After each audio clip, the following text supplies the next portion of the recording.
Praise the lord. దేవుని నామమునకు మహిమ కలుగునుగాక. ఈ వీడియోను వీక్షిస్తున్నటువంటి మీ అందరికీ కూడా యేసుక్రీస్తు ప్రభువారి ఉన్నతమైన నామంలో మీ అందరికీ శుభములు వందనములు తెలియజేస్తూ ఉన్నాను. ప్రియ సహోదరి సహోదరులారా, ఈ వీడియోలో మనము బైబిల్ గ్రంథంలోని 13వ పుస్తకమైనటువంటి దినవృత్తాంతములు మొదటి గ్రంథంను గురించినటువంటి పరిచయాన్ని నేర్చుకుందాం.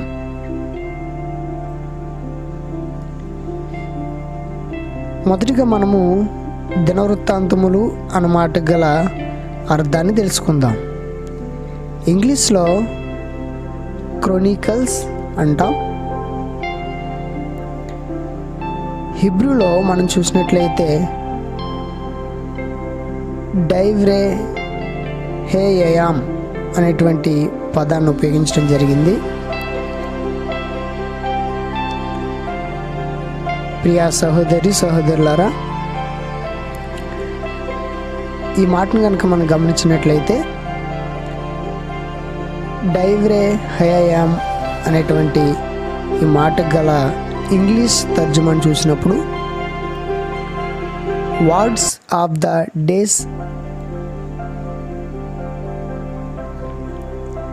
అలాగే తెలుగు అర్థాన్ని చూసుకుంటే రోజుల పదాలు.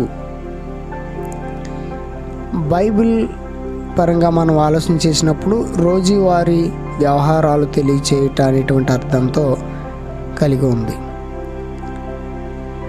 ఈ పుస్తకమును రచించినది ప్రవక్త అయినటువంటి ఎజ్రా గారు అయి ఉండొచ్చని పండితుల యొక్క అభిప్రాయం.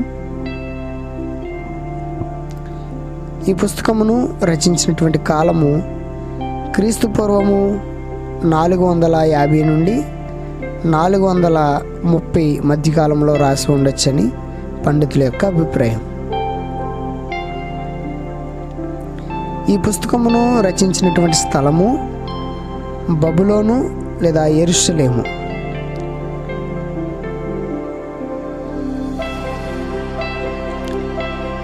ఈ పుస్తకంలో గల మొత్తం అధ్యాయములు 29 అధ్యాయములు.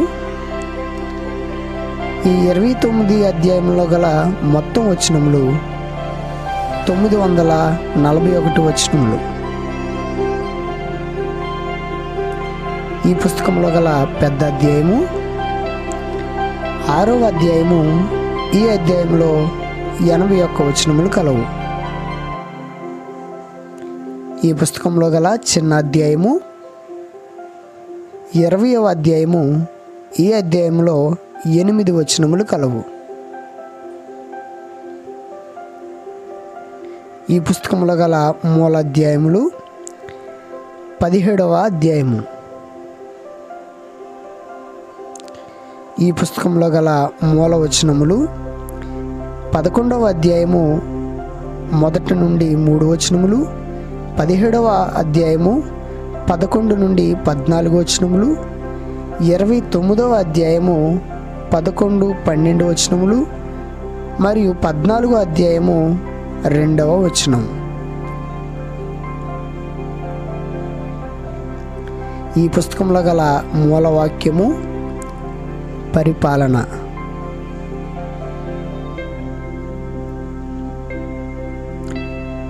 ఈ పుస్తకంలో గల ముఖ్యమైన వ్యక్తులు దావీదు మరియు సొలొమోను.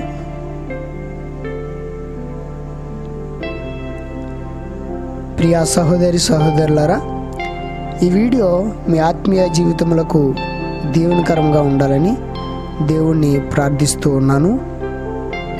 దేవుడు మిమ్మల్ని దీవించునుగాక. ఆమేన్.